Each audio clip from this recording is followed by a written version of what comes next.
Salut tout le monde, c'est Chris. Dans la vidéo d'aujourd'hui, nous allons parler du couple présidentiel, j'ai nommé ici les Macron, mais plus particulièrement de Brigitte Macron une nouvelle fois, car Candace Owens a sorti dernièrement une vidéo sur sa chaîne YouTube en compagnie de Xavier Poussard, ce Français qui s'est exilé et qui a fui la France par peur de représailles certainement, mais également parce que la justice française lui court après, lui qui fait de très grosses révélations sur le passé de Brigitte Macron ainsi que de Emmanuel Macron.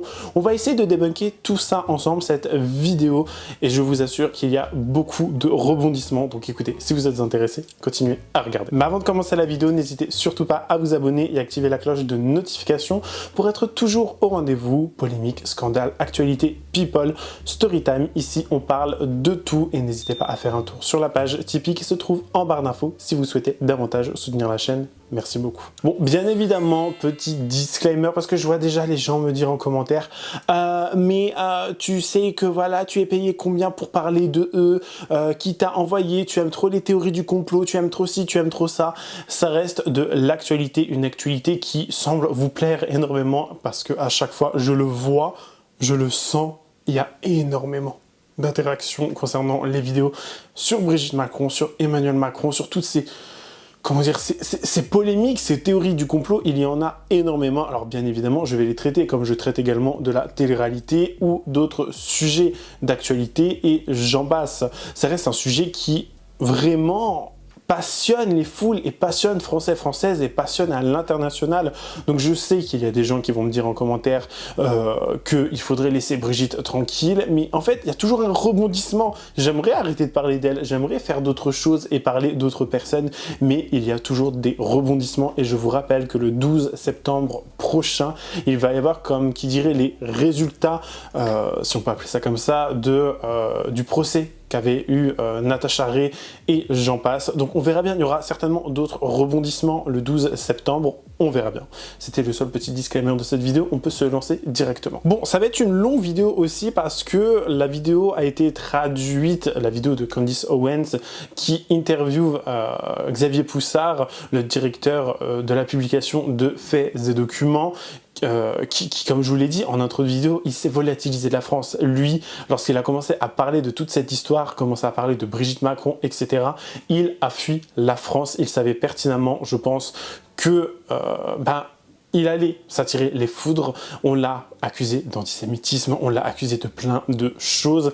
Il avait fait une parution il y a déjà 3 ans de cela, enfin un article il y a 3 ans de cela, et on lui était tombé dessus pour, encore une fois, antisémitisme. J'ai envie de vous dire, c'est un petit peu récurrent, j'ai envie de vous dire. C'est un petit peu le mot d'ordre, le motto qu'il y a tout le temps, de dire oui, tu es ci, tu es ça, machin.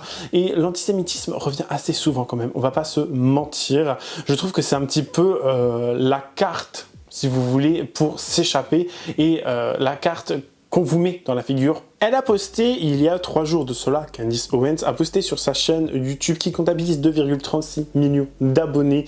C'est une personne, alors on me l'a dit dans les commentaires dans d'anciennes vidéos, que c'était une personne qui adorait manipuler, entre guillemets, la vérité et qui adorait faire du show business, de faire un show avec ses vidéos. Alors personnellement, avant cette histoire, je ne connaissais pas Candace Owens. C'est vrai qu'en se penchant un peu plus sur elle, on se rend compte que c'est une personne de droite, extrême droite, qui est extrêmement et très souvent dans les théories du complot, qui adore exposer des histoires, des faits qui des fois relèvent vraiment de la fabulation, on va pas se mentir. Et elle a posté une vidéo il y a 3 jours qui s'appelle Exclusivité. Rencontrons ensemble le journaliste qui a exposé Brigitte Macron. Elle a fait plusieurs vidéos sur le sujet et cette vidéo-là a fait quand même 707 000 vues. Elle, Candace Owens, qui s'est quand même fait, comment on pourrait dire, un petit peu tirer les oreilles parce qu'elle avait commencé à parler sur Brigitte Macron à l'époque et sur le couple Macron. Elle avait supprimé ses vidéos. Ça avait fait, voilà, beaucoup de bruit encore une fois et j'ai vraiment cette impression qu'on ne peut pas parler en fait de Macron. On ne peut pas parler de Brigitte et Emmanuel Macron sans qu'il y ait des retombées. Alors bien évidemment, il y a des choses à prendre avec des pincettes. Bien évidemment, on ne sait pas si tout ça c'est vrai ou non. Il y a plein d'éléments qui pourraient prouver le contraire. Il y a plein d'éléments qui pourraient prouver aussi que c'est vrai.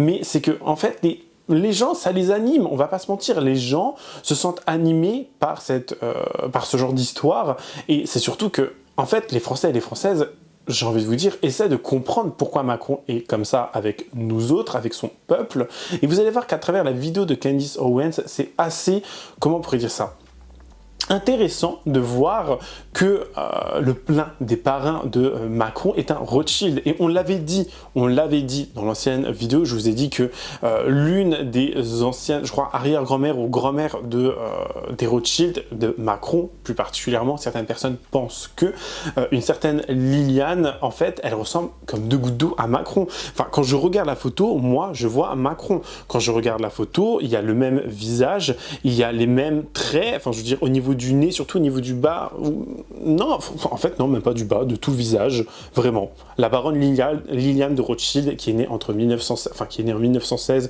et décédée en 2003, et vraiment, quand on la regarde, on a vraiment l'impression de voir Macron au féminin. Je ne sais pas pour vous, je vous ai mis bien évidemment la photo à l'écran, dites-moi ce que vous en pensez, mais moi, quand je la regarde, je me dis, mais c'est Macron. Alors, toujours à prendre avec des pincettes, toujours faire attention, parce que c'est vrai, et c'est malheureusement vrai, hein, on va quand même donner les termes ici, c'est qu'il y a beaucoup de gens qui manipulent la vérité, il y a beaucoup de gens qui font des intelligences artificielles maintenant, mais quand on regarde les photos, même à l'époque, on voit bien que ce n'est pas une IA, on voit bien que c'est elle, et que ça n'a pas été modifié. Après, bon, ça reste mon avis, mais je trouve que c'est quand même un petit peu étrange. Hein. Rappelez-vous aussi quand même que Macron a travaillé dans la banque, c'était un ancien banquier, apparemment qui était extrêmement nul d'ailleurs, ça expliquerait aussi comment il joue avec les finances de la France, ça expliquerait tous ces millions d'euros gâchés dans des dîners à l'Elysée pour recevoir tel ou tel clown, ou envoyer notre argent dans des pays, enfin faire semblant d'envoyer l'argent parce que...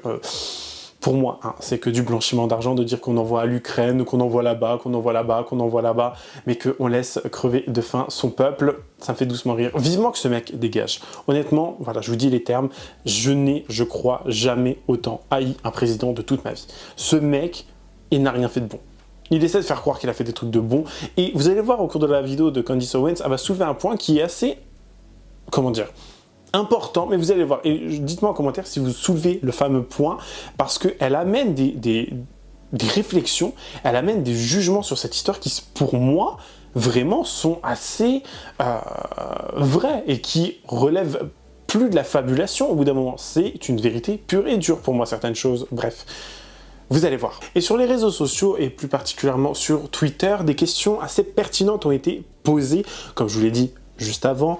Macron était banquier, c'est un ancien banquier qui a toujours nié, et tous les médias, toutes les personnes ont dit non, il ne fait pas partie de la famille Rothschild, il n'a jamais fait partie de cet empire, machin, de cette élite, machin, machin, machin. Mais déjà, comment expliquez-vous la ressemblance physique, premièrement? Ensuite, une question très importante que des gens se sont posés, il y avait écrit « Comment peut-on devenir sans carrière et par enchantement associé gérant chez Rothschild, une entreprise familiale à seulement 32 ans sans être de la famille ?» Là, vous comprenez bien que l'on parle d'Emmanuel Macron, qu'il a travaillé pour les Rothschild, gérant chez eux, et à seulement 32 ans et sans lien de parenté. C'est que forcément, il y a un truc. Vous voyez ce que je veux dire? Pareil, Brigitte aurait eu des relations très étroites, enfin Brigitte, Jean-Michel Trogneux, je ne sais plus trop maintenant, vous écoutez, moi au bout d'un moment, je commence à un petit peu être perdu avec toute cette histoire, mais il y aurait eu, pas des rapprochements physiques, mais des rapprochements relationnels, il y aurait eu des relations de tisser entre eux, et c'est vrai qu'on va même dans cette vidéo parler de carrément tout ce qu'il y a pu avoir avec l'affaire Epstein.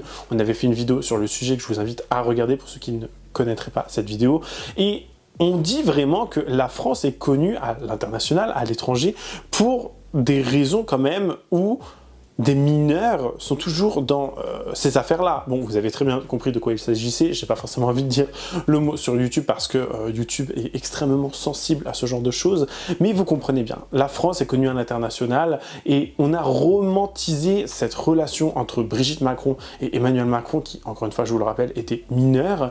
Elle, alors ça varie selon les histoires, 39 ans, 40 ans, après 47 ans ou je sais pas quel âge, enfin bref, ça varie énormément, mais beaucoup de gens ont romantisé cette histoire en disant « Ah, mais mon Dieu, il sort avec sa prof, c'est trop mignon !» Non, c'est pas mignon. Non. C'est même dégueulasse, j'ai envie de vous dire. Pour moi, c'était une couverture tout simplement, c'est une couverture pour moi, de ce couple. Soit c'est elle qui dirige la France, soit c'est lui, soit c'est les Rothschild. Enfin bref, regardez le relationnel qu'ils ont entre eux.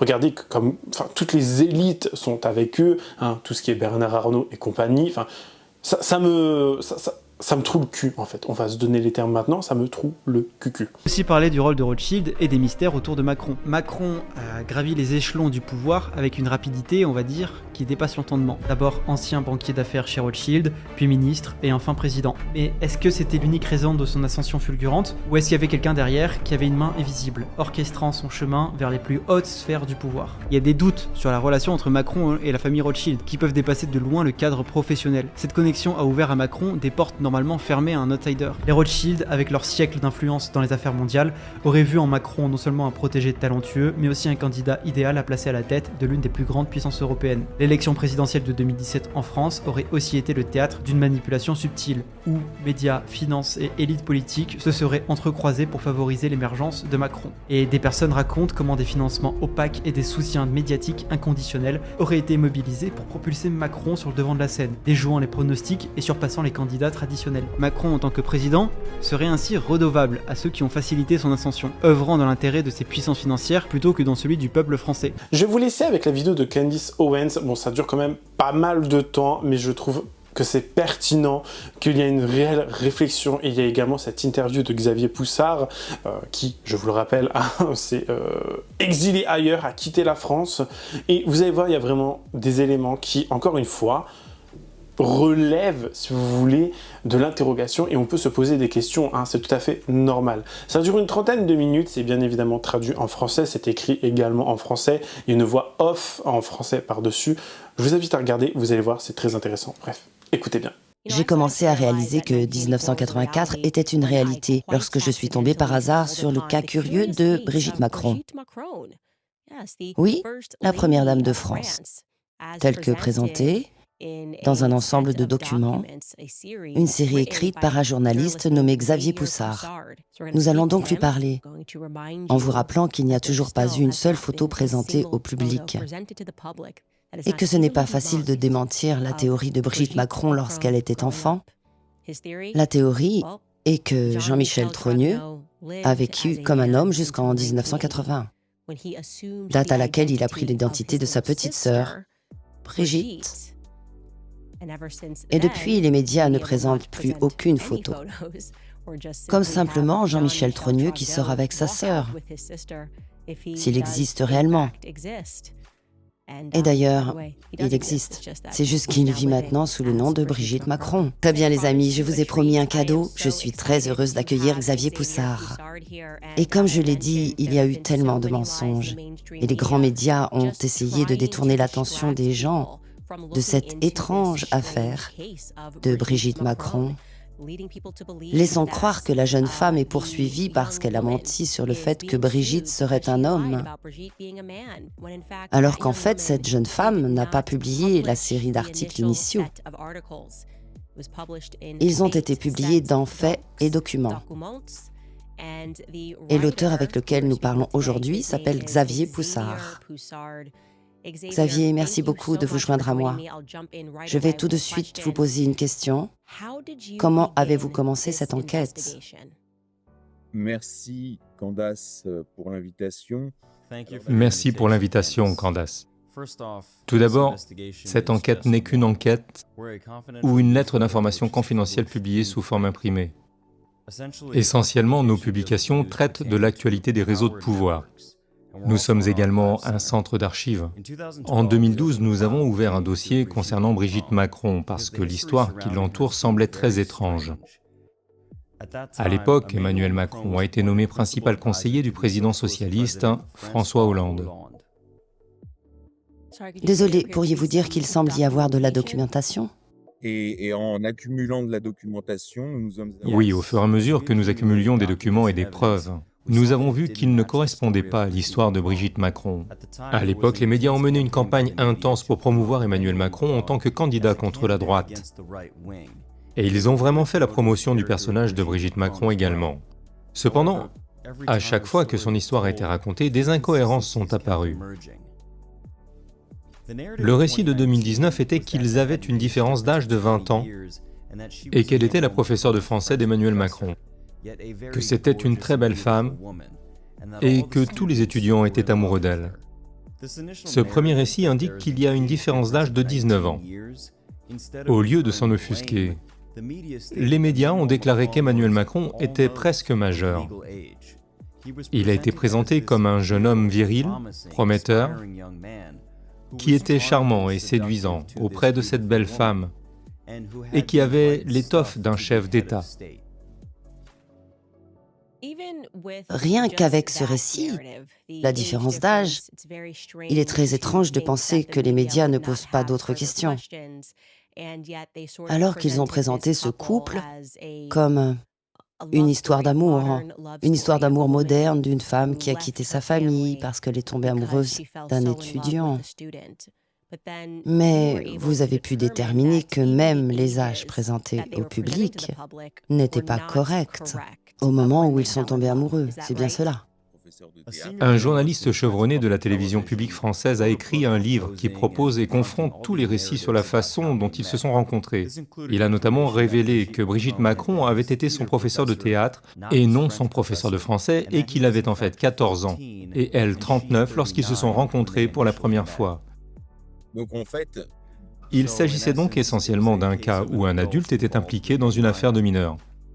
ensuite, on s'apercevait... Après avoir rassemblé toutes les photos publiées de Brigitte Macron, nous avons conclu qu'il n'y avait aucun lien clair entre son apparence physique et les années qui ont suivi. Ensuite, la presse a... La presse a vanté de nombreux membres de la famille Trogneux, la famille de Brigitte, auprès de l'électorat français, en les comparant aux Kennedy, et pas seulement à une famille de chocolatiers d'Amiens au nord de Paris. Toutes les biographies publiées mettent en valeur les membres de la famille, pour la simple raison que Macron est un technocrate. Pour contrebalancer cela, les médias ont donc vendu l'image d'une famille qui était vraiment ancrée dans le pays, dans la vraie France. Mais le problème, c'est... Malgré tout cela, nous avons découvert qu'il y avait un frère, Jean-Michel Trogneux, qui n'apparaissait dans aucune des biographies. J'ai demandé à tous mes contacts s'ils avaient des informations sur Brigitte. Et en particulier, l'un de mes contacts qui est fonctionnaire m'a regardé en souriant et m'a dit « C'est un homme. Si c'est vrai, qui est cet homme? Il faut donc réécrire les biographies officielles. » Un de mes contacts m'a parlé de Natacha Ray, une journaliste qui a pu expliquer et établir que Brigitte est un homme. J'ai contacté cette Natacha Ray et il s'est avéré qu'elle n'était pas journaliste, juste une citoyenne concernée qui, comme moi et comme d'autres, avait posé des questions sur Brigitte Macron et qui avait rassemblé des preuves et était partie de l'hypothèse qu'il s'agissait d'un homme. En regardant le matériel qu'elle avait trouvé sur la photo de famille, il y avait un petit garçon. Qui est ce frère caché? Que j'avais déjà identifié, mais auquel je n'avais pas encore fait correspondre le visage, et qui était en effet Jean-Michel Trogneux. Nous avons donc convenu que je publierai les résultats de son enquête. Et pour que mon auditoire comprenne bien, Natacha Ray est celle que les médias tentent de présenter comme la personne qui a publié le document. Et c'est elle qui est actuellement poursuivie en justice. Nous allons discuter de la raison pour laquelle elle est poursuivie en justice. Mais Xavier Poussard ne fait l'objet d'aucune poursuite pour diffamation en France. Vous commencez donc à rassembler ces documents et vous commencez à vous rendre compte que les images s'imbriquent les unes aux autres. Et je voudrais juste dire que, pour moi, l'une des choses que j'encourage mon public à faire, c'est de croire ses yeux. Et dès que j'ai vu qu'il n'y avait en réalité que 2 photos qui ont été présentées comme la jeune Brigitte Macron, la première photo étant celle que nous allons montrer maintenant, il m'a semblé évident que Brigitte ressemblait à la personne de gauche sur la photo de famille. Voici la première photo que nous voyons. On nous dit que Brigitte est la personne qui est assise sur les genoux de sa mère. Mais il est très clair pour moi que Brigitte ressemble exactement à la personne de gauche, et c'était avant que je ne lise la thèse de Jean-Michel Trogneux. Puis ils ont présenté la deuxième photo, qui est très clairement une photo recolorisée, qui ressemble exactement à la fille de Brigitte, dont il est le père, Tiphaine. J'ai trouvé incroyable qu'ils essayent de faire croire à ces fausses photos. C'est bizarre. Donc la théorie, comme vous l'expliquiez, est qu'ils sont tombés amoureux lorsqu'ils étaient à l'école. C'était charmant. Les choses ont continué. Brigitte, originaire de la petite ville d'Amiens, sa famille travaillait dans l'industrie du chocolat. En lisant cette biographie, vous commencez à réaliser que rien de tout cela n'est réel. Qu'est-ce que vous avez fait? Qu'est-ce que votre article que vous avez présenté au public a permis de découvrir ou de ne pas découvrir sur Jean-Michel Trogneux? Qui est Jean-Michel Trogneux? Alors d'abord sur la photo de Tiphaine, sur la photo présentée comme la communiante. D'abord, nous avons recoupé la photo de Tiphaine qui est présentée comme celle de sa communion. Cette photo est bien celle de Brigitte Trogneux. Et c'est là que cela devient intéressant. C'est un fait que Jean-Michel Trogneux est une personne physique, qui se fait appeler Brigitte et qui a assumé l'identité de sa jeune sœur, Brigitte Trogneux. Je résumerai mes conclusions comme suit. La fille en blanc, la communiante, est Brigitte Trogneux. Le problème central est que Brigitte, cette soi-disant Brigitte, n'est pas Brigitte Trogneux. C'est son frère, Jean-Michel Trogneux. Dès que nous avons commencé à travailler avec Natacha, elle a été immédiatement placée en garde à vue et détenue dans un commissariat pour les besoins de l'enquête.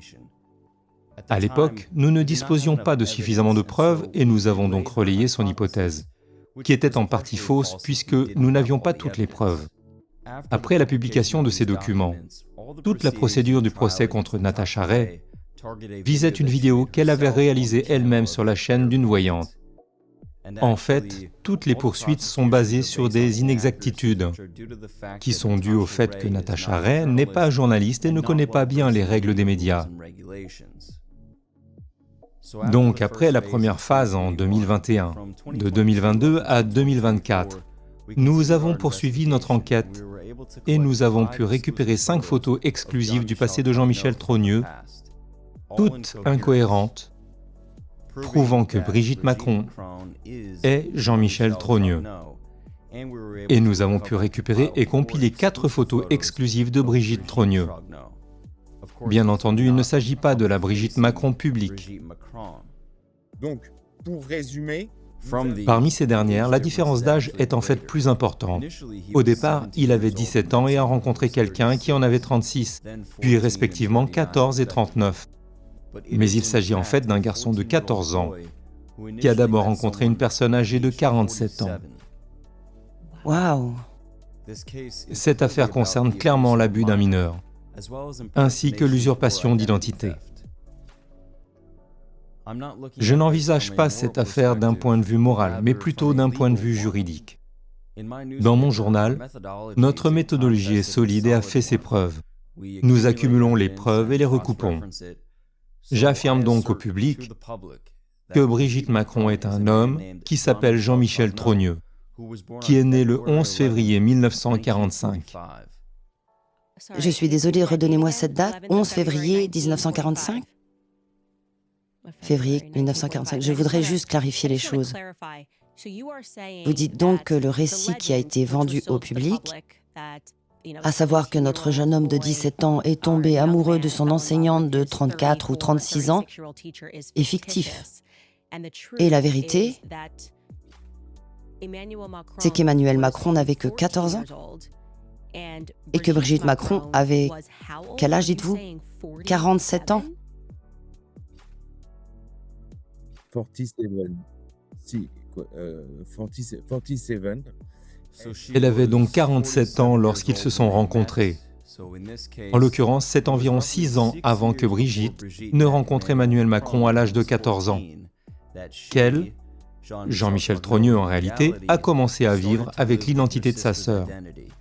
6 ans auparavant, elle utilisait une fausse identité. Waouh, c'est explosif. L'une des choses que j'ai trouvées très intéressantes, c'est que cette histoire est tellement énorme que lorsque je l'ai lue dans vos documents et vu toutes les preuves, il est indéniable que Brigitte Macron est née homme. Et pourtant, lorsque vous l'avez présenté au public, et de la même façon lorsque je l'ai présenté au public, j'aurais pensé que les médias se seraient emparés de l'affaire et auraient commencé leurs propres enquêtes. Mais au lieu de cela, les médias l'ont attaquée en la qualifiant de mensonge et de théorie du complot. Comment avez-vous été traité lorsque vous avez publié les documents?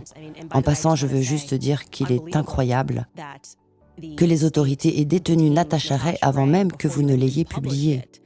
Mais une fois que vous l'avez publié, que s'est-il passé en France? Alors la réaction a été...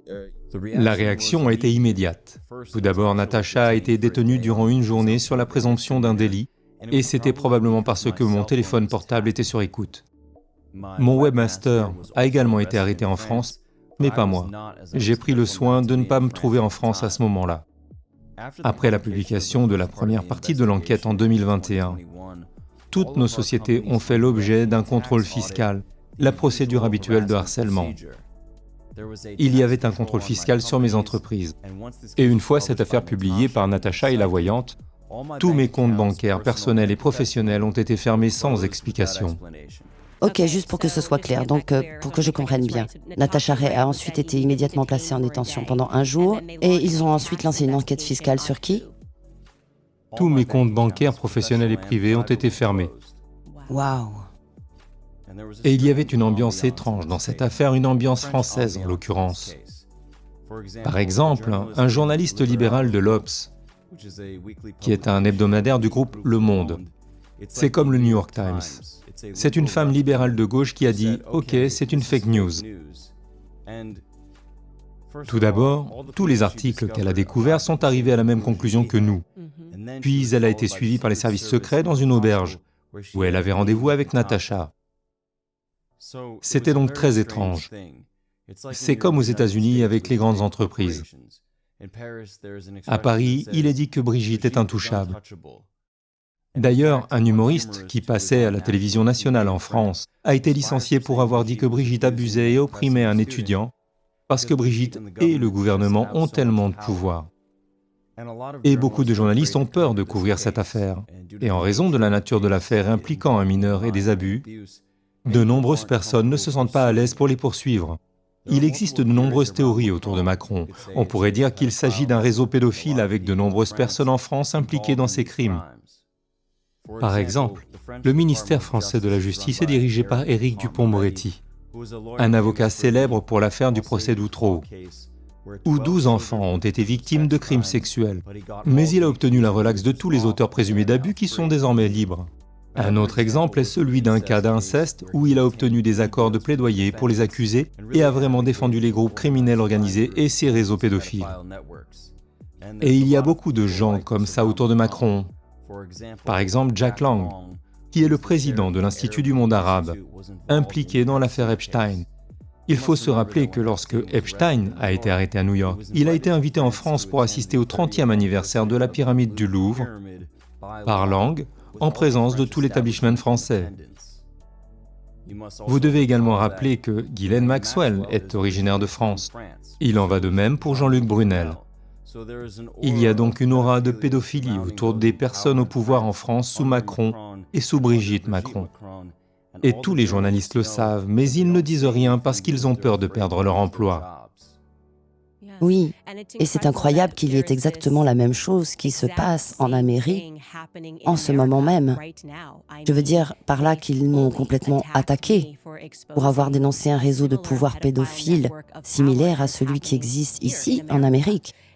Et je vous ai envoyé un message pour vous expliquer qu'il est si étrange que même lorsque vous dites « Hey, il est très bizarre qu'il continue à protéger les pédophiles », vous commencez à réaliser que les médias que nous appelons les médias de l'établissement, vous les appelez les médias institutionnels, sont littéralement employés pour protéger les pédophiles au pouvoir et pour ruiner la vie de tous les journalistes indépendants qui risquent tout pour informer le public. Et j'ai été très interpellée par votre enquête sur l'enfance d'Emmanuel Macron. La légende veut qu'il ait été élevé par sa grand-mère et n'a pas eu de relation très étroite avec ses parents biologiques. Ai-je raison d'affirmer que sa grand-mère a travaillé dans une clinique pour personnes transgenres à un moment donné, ou que la famille de Macron a travaillé dans une clinique pour transsexuels? Pouvez-vous nous en dire plus à ce sujet? Tout d'abord, nous ne savons pas grand-chose de Macron. Il a grandi avec sa grand-mère et la maison dans laquelle il vivait est aujourd'hui fermée. C'est très étrange. Il n'existe aucune photo de Macron avec ses parents avant l'âge de 25 ans. Ce que nous avons découvert, c'est qu'une femme nommée Françoise Noguès, qui a été présentée comme la mère d'Emmanuel Macron, était responsable d'un programme médical pour les personnes transgenres en France. Cette information n'a jamais été publiée dans les journaux et il y a des témoignages que nous avons trouvés où les transgenres remercient Françoise Noguès pour ce programme. Ce qui est étrange, c'est que lorsque nous avons fait des recherches sur la vie de Jean-Michel Trogneux avec Brigitte, nous avons découvert qu'ils sont liés à Emmanuel Macron. Tous ces éléments sont très étranges. Et il faut rappeler que Macron, avant d'être président, était banquier chez Rothschild & Co. Mais il n'avait pas les qualifications requises pour être banquier. Oui. Un de ses collègues a déclaré qu'il s'agissait d'une particularité, le fait qu'il soit devenu le plus jeune associé. Le rapport montre que Brigitte Macron est très proche de David de Rothschild comme de sa famille. Il est le parrain de Macron. Et il ne faut pas oublier que David de Rothschild est le président du Congrès juif mondial. C'est pour cette raison qu'à chaque fois que quelqu'un parle de Brigitte Macron et de pédophilie, il est accusé d'antisémitisme. Vous, par exemple, Candace, êtes accusé de cela. Zoé Sagan, qui est un compte Twitter qui m'a aidé à publier cette affaire, a été bannie suite à la pression d'organisations juives. Et lors d'une émission de radio, j'ai remis une liste au propriétaire d'un média français. Et la France a appelé l'Italie pour l'accuser d'antisémitisme. Il y a 3 heures, une liste a été publiée dans un journal de gauche appelé Le Monde diplomatique. C'est une liste officielle qui dit que Rupert Murdoch de Fox News est un antisémite. Cela n'a aucun sens. La question est de savoir pourquoi tous ceux qui s'intéressent à l'affaire Macron sont qualifiés d'antisémites. La réponse est très simple. C'est parce que David de Rothschild est le parrain de Macron et le président du Congrès juif mondial. Et si vous regardez l'affaire Epstein, il existe une structure financière pour soutenir leur fonctionnement. Il s'agit d'un méga-groupe créé par Leslie Wexner et Edgar Bronfman, qui étaient alors présidents du Congrès juif mondial. Et les documents, le passeport autrichien que le FBI a trouvé dans la maison d'Epstein, était un cadeau de Ronald Lauder, qui a aidé Epstein dans son affaire et devint plus tard président du Congrès juif mondial. Vous pouvez constater que c'est cette organisation qui a qualifié l'affaire Epstein d'accident contrôlé, que Poutine a qualifié d'accident collectif avec chantage sur des gens qui sont en réalité des marionnettes, qui font ce qu'on leur dit parce qu'ils ne veulent pas que leur vie privée soit révélée au public. C'est fascinant. Et c'est fascinant parce que le fait que vous soyez maintenant accusé d'antisémitisme pour un article que vous avez écrit il y a 3 ans, alors qu'en réalité, ce que vous essayez de faire aujourd'hui, c'est d'exposer un réseau pédophile. Et de savoir que c'est exactement ce qui m'arrive ne fait que réaffirmer ma conviction que ce que nous avons actuellement est un réseau de pédophiles qui s'est arrogé un pouvoir considérable dans le monde en considérant de manière assez péremptoire que toute personne qui remarque ce réseau pédophile est un antisémite. Ma théorie est que ces personnes ne sont pas juives. Je pense qu'ils se présentent publiquement comme étant juifs. Mais en réalité, ils vénèrent et suivent une foi entièrement différente. Et c'est satanique. C'est la raison pour laquelle j'ai encouragé mes auditeurs à découvrir qui était Jacob Frank, à comprendre ce qu'est le frankisme, parce que cela n'a jamais disparu et c'est arrivé en Amérique. Et quand ces pédophiles se font prendre, ils disent « Oh, je suis juif, c'est de la diffamation par le sang, il s'agit d'une diffamation par le sang. » Il est très important que le peuple juif se réveille et comprenne qu'il ne s'agit pas d'une diffamation du sang. Ce n'est pas de l'antisémitisme, ce sont des personnes démoniaques et monstrueuses qui utilisent le judaïsme pour cacher leurs actions. Et il est tout simplement impossible que chaque personne qui révèle la pédophilie soit ensuite accusée d'antisémitisme par le très puissant organe de presse. J'aimerais donc vous poser une question sur Tiffen, la fille de Brigitte Macron. Parce que Tiphaine semble être la seule personne dans la famille de Brigitte à mentir pour elle. Tiphaine est très médiatique. Quelle est la relation réelle entre Tiphaine et Brigitte? Brigitte est-elle le père de Tiphaine? Pourquoi Tiphaine cherche-t-elle à convaincre le public que Brigitte est une femme, alors qu'il est évident que Brigitte est née homme? Tout d'abord, pour terminer sur ce point, vous êtes catholique, Candace, et vous devez vous rappeler ce qui est écrit dans le livre des Révélations. Ils se prétendent juifs, mais ils ne le sont pas vraiment. Leur synagogue est satanique. Ce texte est donc important. Tiphaine Hozière est la nièce de Brigitte. Elle est la fille de Brigitte Trogneux. Et légalement, elle est la nièce de Jean-Michel Trogneux. Ils n'ont pas changé l'histoire, c'est juste une manipulation. Lorsque j'ai étudié l'affaire Epstein, j'ai constaté qu'ils utilisaient beaucoup de fausses pistes, comme lorsque vous regardez quelque chose de David Copperfield. Cela semble être très complexe, mais à la fin, c'est très simple. Il s'agissait simplement d'un changement d'identité. Au milieu des années 80, un frère prend l'identité de sa sœur. C'est tout. Nous avons alors observé quelque chose d'étrange chez Tiphaine Hozière. Elle était avocate dans le nord de la France. Et lorsque nous avons poursuivi cette affaire, elle a soudainement écrit un livre et est devenue écrivain, ce qui lui a permis d'améliorer son statut social. Et sa sœur, qui était une cardiologue renommée à Paris, est soudain devenue une artiste contemporaine dans le style Jeff Koons. Elle a associé son art à Jack Lang, qui était ami avec Macron et avec Epstein. Il s'agit du même Jack Lang que nous avons mentionné plus tôt, qui était connecté à ces célèbres affaires de pédophilie en France. Son statut social s'est amélioré également. Oui, c'est très étrange. Vous pensez donc que la sœur, la vraie Brigitte que l'on voit encore sur cette photo de famille assise sur les genoux et qui ne ressemble en rien à Jean-Michel Trogneux ni à Brigitte Macron, croyez-vous que Brigitte Hozière soit encore en vie? C'est la raison pour laquelle je pense que cette affaire est difficile, parce qu'elle concerne le secret d'une famille. La famille Trogneux est très importante dans la ville d'Amiens. Et puis, il y a la famille Hozière, qui est très importante dans la communauté du renseignement français. J'ai appelé beaucoup de personnes dans les familles à ce sujet et personne ne veut la commenter. Aucun journaliste ne veut écrire un livre pour découvrir ce secret ou enquêter sur ces familles. C'est très étrange. Il semble qu'il y ait également un élément à prendre en compte. Et bien sûr, dans mes recherches sur les croyances du culte satanique franquiste, il y avait l'inceste et un mot connu sous le nom d'apostasie. L'apostasie signifiant que vous vous convertissez faussement à d'autres religions. Ainsi, vous prétendez être musulman, vous prétendez être chrétien, vous prétendez être juif. Mais en réalité, vous adorez Satan et vous croyez à l'inceste. Jacob Frank a donc eu des relations sexuelles avec sa fille. Je ne sais pas si vous le saviez. Les franquistes sont d'abord apparus en France. Et Janius Frey était en fait le neveu de Jacob Frank. Je ne sais pas si vous le saviez, cette religion, Marie-Antoinette y compris. Il s'agissait de franquistes qui croyaient à l'inceste et à la pédophilie. Et quand je vois la photo de Jean-Jacques que vous avez évoquée tout à l'heure, quand je regarde cette photo de lui, qui selon vous a été conçue par Jean-Michel Trogneux, il ressemble à Emmanuel Macron.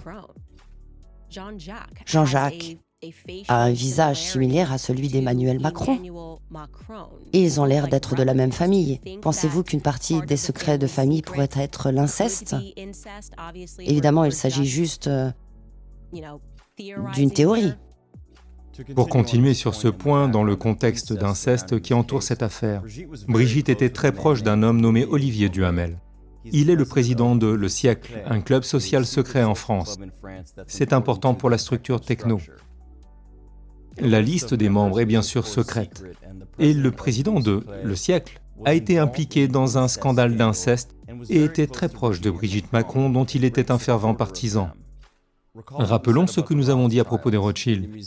Au musée du judaïsme à Paris, la cousine de David Rothschild, qui s'appelle Nathalie Reims, a déclaré « Dans notre famille, nous disons que le vice c'est bien, mais l'inceste c'est mieux, parce qu'il reste dans la famille. » Et puis comme on faisait très souvent dans ces familles-là, vice is nice, but incest is best because it stays in the family. Et c'est très étrange. Il s'agit d'une enquête sur la moralité des Français. Mais souvenez-vous du film Retour vers le futur. Que se passe-t-il? Il retourne dans le passé et manque de séduire sa mère. Il s'agit d'un vice vulgarisé et humoristique. Mais c'est juste un autre signe de la décadence occidentale. C'est très effrayant. Et il semble qu'une sorte de prise de conscience soit en train de se produire, où les gens commencent à reconnaître que quelque chose de plus sinistre est en train de se passer. Les Jeux Olympiques en sont un exemple récent. Il semble qu'ils essaient presque maintenant d'endoctriner le monde entier dans leur foi satanique. Et comme je l'ai dit, je suis convaincue qu'il s'agit d'une synagogue de Satan. Comme vous l'avez dit, la Bible mentionne des gens qui prétendent être juifs, mais qui sont en fait des adorateurs de Satan. Il semble qu'il s'agisse d'un tout petit groupe d'élite incroyablement puissant.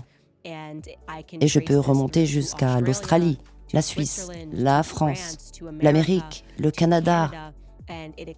Et cela explique pourquoi tous ces dirigeants mondiaux que nous avons, même le président Zelensky, semblent tous être homosexuels. De toute évidence, leurs relations ne sont pas réelles. Emmanuel Macron était, lorsqu'il a été élu, avec un jeune homme qui a fait son coming out et a déclaré avoir couché avec Emmanuel Macron. Et il a dit qu'il était un psychopathe, qu'Emmanuel Macron était un psychopathe. Au cours de mes recherches, j'ai appris que les psychologues se sont intéressés à la manière de créer un psychopathe. Et une chose qu'ils ont découverte, c'est que si vous violez un enfant, il y a de fortes chances qu'ils aient des tendances psychopathiques lorsqu'ils sont plus âgés, qu'ils développeront cette névrose et qu'ils deviendront psychopathes. Et c'est l'un des éléments que le public français a réalisé à propos d'Emmanuel Macron, qu'il semblait être presque psychopathe et en colère lorsque le Covid est survenu. Comme si Emmanuel Macron aimait faire souffrir la population. Je pense que le groupe qui dirige l'Occident doit promouvoir des objectifs psychopathiques, parce qu'une fois qu'ils disparaissent, il n'y a plus que la guerre mondiale pour maintenir le pouvoir. Ils doivent donc mettre en place ces dangereuses personnalités psychopathes, et tous les récits des médias sont inversés. Je ne veux pas dire qu'ils sont faux ou mensongers, mais ils sont inversés. En France, les gens sont normaux, on est catholique, on a une famille, mais il y a des cinglés dans les médias. Par exemple, un magazine avec la couverture de Melania Trump n'apparaît pas alors que c'est une femme normale. Mais Brigitte a des tonnes de couvertures. Michelle Obama a des tonnes de couvertures, mais jamais aucune pour Melania Trump. Honnêtement, à part me répéter, je ne sais pas quoi dire de plus dans cette affaire. Vraiment, on va attendre avec impatience le 12 septembre. On va voir ce qu'il va advenir, si vous voulez, de Natacha Ray et de cette médium qui ont été jugés, je crois que c'était en juin ou juillet, j'ai un doute, je sais plus trop, mais bon, qui ont été jugés. On n'a pas encore eu le verdict final, je crois. C'est assez sombre. Encore une fois, c'est une histoire qui relève presque, j'ai envie de dire, de la fabulation. C'est une histoire vraiment, jamais moi vivant, je n'aurais pensé à assister à ce genre de choses. Alors plein de gens viennent nous dire qu'il y a de plus en plus de représentation gay, qu'il y a de plus en plus de wokisme, comme certains aiment appeler ça. Enfin, on peut se rendre compte, oui, qu'il y a de plus en plus d'ouverture d'esprit à ce sujet-là. Après, est-ce que c'est fait par les élites du monde entier, notamment les Américains, l'Europe, etc. Je ne sais pas. Je ne sais pas, et je vous jure, j'aimerais tellement, je ne sais pas, être une petite souris pour savoir et me cacher et analyser tout ce genre de choses. J'aimerais avoir vraiment les réponses concrètes, avoir une boule de cristal, comme pour plein d'autres sujets, bien évidemment. Mais c'est des sujets qui affolent et qui, comment dire, intéresse le peuple à l'international, ce que je peux comprendre comme à la nationale, hein. Enfin en France, je peux comprendre que ça intéresse beaucoup de gens, je peux comprendre qu'il y ait des gens qui se posent des questions et on s'en moque encore une fois, que ça soit une femme qui soit passée homme ou un homme qui est passé femme, c'est pas ça le problème, c'est le mensonge, c'est l'état de leur relation, c'est l'état dans lequel est née cette relation, le mensonge en tant que tel, parce que si on ment sur un truc aussi simple, j'ai envie de vous dire, ça veut dire qu'ils nous ont menti sur plein d'autres choses. Qui nous dit, je sais pas, par exemple, encore une fois, je me répète, peut-être, hein, mais qui nous dit que dans le vaccin qu'ils ont proposé hein, pour le Covid, etc., qui nous dit qu'il n'y avait pas des choses dégueulasses à l'intérieur? Qui nous dit qu'ils n'ont pas voulu éliminer le plus grand nombre de personnes parce qu'on est en surpopulation ou que sais-je? Honnêtement, on peut se poser plein de questions. Et c'est certainement des questions auxquelles on n'aura jamais de réponse. C'est certainement des questions qui, voilà, font froid dans le dos et on n'aura peut-être jamais de réponse. Après, ça reste ma vision des choses. Je sais que beaucoup de personnes vont la partager, comme beaucoup de personnes ne vont pas la partager, ce que je peux comprendre, bien évidemment, mais vous, dites-moi en commentaire ce que vous en pensez, dites-moi ce que vous pensez de cette affaire, si pour vous ça stagne, si pour vous il y a une réelle avancée dans cette histoire, si vous attendez avec impatience le verdict du 12 septembre, dites-moi tout ça en commentaire, bien évidemment, en restant respectueux. Je sais que pour certaines personnes, des fois, c'est un petit peu compliqué, mais on essaie, s'il vous plaît, de rester respectueux. N'hésitez pas à vous abonner et activer la cloche de notification pour être toujours au rendez-vous. Lâchez votre meilleur pouce bleu et me rejoindre sur les différents réseaux sociaux. Tout se passe en barre d'infos. Sinon, moi je vous fais plein de gros bisous. Je vous dis à la prochaine. Prenez soin de vous. Bye guys.